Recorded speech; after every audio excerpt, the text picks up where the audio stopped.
50 পাবিয়াছড়া বিধানসভা কেন্দ্রের অধীন বিভিন্ন গ্রাম পঞ্চায়েতগুলোর শপথ গ্রহণ অনুষ্ঠান অনুষ্ঠিত হচ্ছে।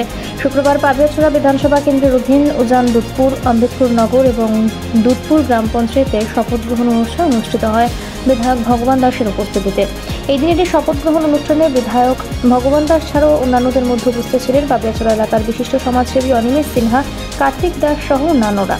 এই দিনের এই বিধায়কের উপস্থিতিতে পাবিয়াছড়া বিধানসভার বিভিন্ন গ্রাম পঞ্চায়েতের নবনির্বাচিত জনপ্রতিনিধিরা শপথ গ্রহণের মধ্য দিয়ে নিজেদের দায়িত্বভার গ্রহণ করে। রাজনীতিকরণ নেই, স্বজনভূষণ নেই, নিরপেক্ষভাবে যারা প্রকৃত সুবিধাভোগী, যারা প্রকৃত প্রাপক রয়েছে তাদের জন্য প্রধানমন্ত্রী আবাস যোজনার ঘর বরাদ্দ হয়েছে। আজকে দুধপুর গ্রাম পঞ্চায়েতে আজকে শতাধিক 300, 400, 500 টাকা বাড়ি এখানে তৈরি হয়ে গিয়েছে। এইভাবে প্রত্যেকটা স্কিমের মধ্যে, প্রত্যেকটি যোজনায়, সে কেন্দ্র সরকারের হোক আর রাজ্য সরকারের হোক, কোন অবস্থাতে সেখানে পক্ষপাতিত্বের সুযোগ নেই। কিন্তু আমরা অতীতে দেখেছি এই গ্রাম পঞ্চায়েত পরিচালনা হয়েছিল, এই রাজ্যের সমস্ত পঞ্চায়েত সেদিন যারা পরিচালনা করেছিল অবস্থা কি ছিল? সেখানে সম্পূর্ণভাবে দলীয়করণ, স্বজনভূষণ, রাজনীতিকরণ, এই তো ছিল সেদিনের বন্টন ব্যবস্থা। বন্টন ব্যবস্থা এত নোংরা ছিল, এত পক্ষপাতিত্ব সেখানে ছিল, যার কারণে গ্রামীণ এলাকার একটা বৃহৎ অংশের মানুষ বরাবর কেন্দ্র এবং রাজ্য সরকারের সেদিনকার সময়ে যে সামান্যতম সুযোগ সুবিধা ছিল সেখান থেকে বঞ্চিত হয়ে যেত।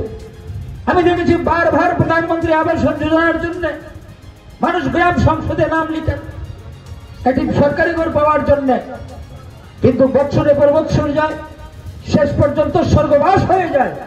ওই পরিবারের জন্য একটা প্রধানমন্ত্রী বা সরকারি আবাসন জুটে না। আর আজকে কোন গ্রাম সংসদে নাম বারবার লিখাতে হয় না।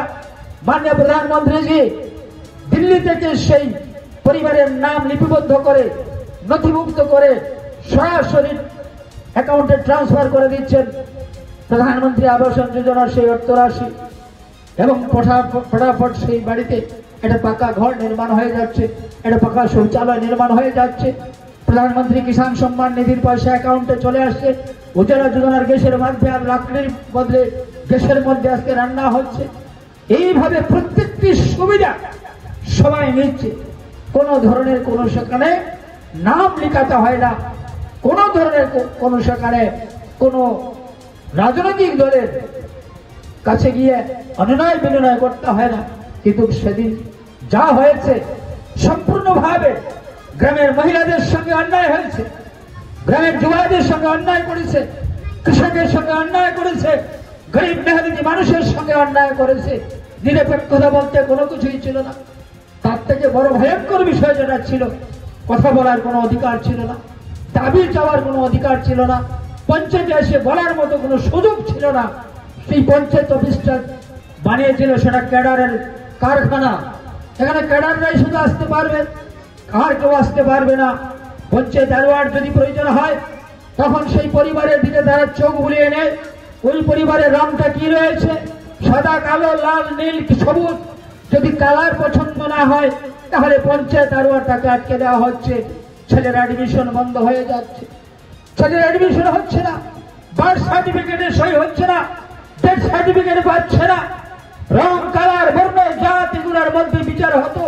Death certificate, birth certificate, panchayat certificate, যেটা পঞ্চায়েত আরোয়ার আমরা বলি, এই সমস্ত পক্ষপাতিত্ব, এই ধরনের অবিচার, এই ধরনের অন্যায় হতো এই পঞ্চায়েত অফিসগুলাতে। এটা শুধু ছিল ক্যাডারদের একটা আক্রা বানিয়ে রাখা হয়েছিল, ক্যাডারের একটা আস্তানা সেখানে বানিয়ে রাখা হয়েছিল। গরিব মানুষের সেই প্রতিবাদ করার কোনো ভাষা ছিল না। গ্রামের মানুষের গরিব প্রতিবাদের ভাষা হারিয়ে ফেলেছিল, প্রতিবাদের ভাষা ভুলে গিয়েছিল। এমন ভাবে সেই ক্ষমতাটাকে কক্ষিগত করে রাখা হয়েছিল। কি পরিস্থিতি আমরা দেখে এসছি, কি দিন আমরা, ভয়ঙ্কর দিন আমরা দেখে এসছি।